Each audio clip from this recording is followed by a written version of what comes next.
सेवातीर्थ आणि कर्तव्य भवनाचं आज पंतप्रधान मोदींच्या हस्ते उद्घाटन झालं। पंतप्रधानांच्या कार्यालयाचं नाव आतापासून सेवातीर्थ असणार आहे।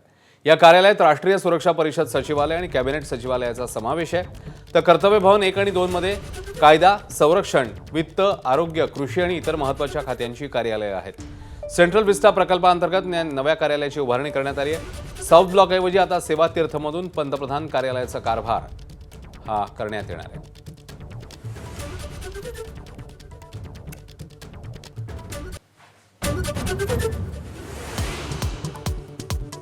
विलीनीकरणानंतर दोन्ही राष्ट्रवादीचं नेतृत्व अजित पवार करणार होते। शशिकांत शिंदेंचा मोठा दावा, तर शिंदेंचं लिखाण गैर आणि अनाठाई, तटकरेंचा पलटवार।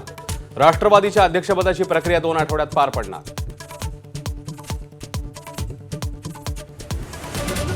चंद्रपूरमध्ये भाजपला साथ देणाऱ्या ठाकरे सेनेवर मनसेचा कडाडून हल्लाबोल। 1 कोटींचा आरोप करणारे पैसे मोजायला बसले होते का? देशपांडेंना राऊतांचं प्रत्युत्तर, तर काय कारवाई होणार ते बघा। ठाकरे सेनेचा नगरसेवकांना इशारा।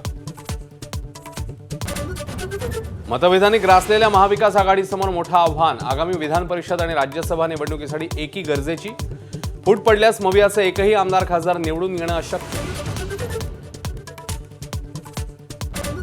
स्थानिक स्वराज्य संस्थांच्या निवडणुकीमध्ये पक्षाला अपेक्षित यश न मिळाल्याने एकनाथ शिंदे नाराज असल्याची चर्चा। कामगिरीत फिका पडलेल्या काही मंत्र्यांना नारळ मिळण्याची शक्यता।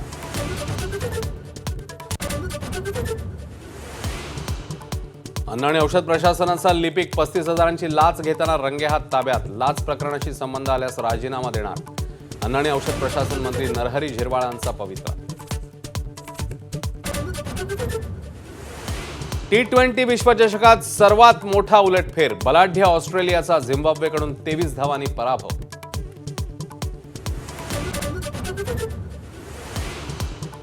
बांगलादेशमध्ये 17 वर्षांनंतर पुन्हा बांगलादेश नॅशनलिस्ट पक्षाची सत्ता। पक्षाचे अध्यक्ष तारिक रहमान यांचं पंतप्रधान मोदींकडून अभिनंदन।